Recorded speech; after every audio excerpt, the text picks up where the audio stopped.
नमस्कार। आइए आज अनसुनी कथाओं से हटकर कुछ नया सुनते हैं। ये शायद आपकी किसी अनसुलझी उलझन का हल हो या शायद आपके जीवन के किसी पहलू को छू जाए। आज हम मन के रोग में फंसे हैं। रोग दो तरह के होते हैं, शारीरिक और मानसिक। आज हम मानसिक स्तर पर अधिक बीमार हैं, जहां हम अपनी तुलना दूसरों से जाने अनजाने करने लगे हैं। दूसरों से, चाहे सोशल मीडिया के थ्रू हो, चाहे आम जिंदगी में। Comparison comparison comparison. जब दो कपल मिलते हैं, दोनों पत्नियां एक दूसरे की ज्वेलरी को देखती हैं और पति एक दूसरे की वाइफ को। क्या ये कंपैरिजन सही है या गलत? हम क्यों कंपेयर करते हैं? आखिर खुद को देखने की बजाय दूसरों को देखते हैं, ऐसा क्यों? शायद इस प्रश्न का उत्तर रुक्मिणी के पास भी न था, जो कभी कृष्ण की राधा नहीं बन पाई। तुलना हमें भंवर में डुबो देती है। महारथी कर्ण जीवन भर अपनी तुलना अर्जुन से करते रहे। वैसे इसका एक अच्छा पहलू भी हो सकता है कि हम दूसरों को देखकर सीख सकते हैं। ईर्ष्या से कोई लाभ नहीं।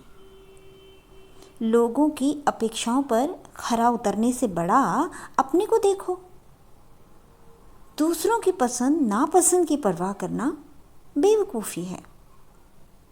इससे याद आया, कहीं आपकी स्थिति उस बाप बेटे सी तो नहीं जो परेशान है कि करें तो क्या करें। एक बार एक युवक अपने पिता के साथ गधा लेकर एक गली से गुजर रहा था।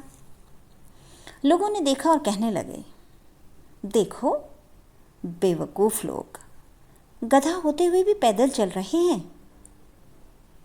दोनों बाप बेटे गधे पर बैठ गए।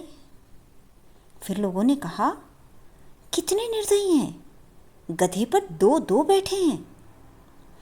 सुनकर बेटा उतर गया। लोगों ने कहा, कैसा पिता है। पिता उतर गया। लोग बोले, कैसा पुत्र है।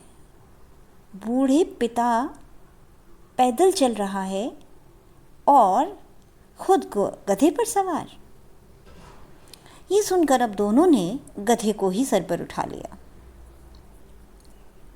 तो हमें अपनी वैल्यू खुद करनी होगी। देखो, nobody is perfect. We can not be perfect. Even there is no need to be perfect. जो जेन्युइन होते हैं ना, वो दूसरों को इंस्पायर करते हैं, और जो फेक होते हैं वो इम्प्रेस ज़रूर करते हैं फॉर ए शॉर्ट टाइम, थोड़े समय के लिए। सो रियलाइज योर वर्थ।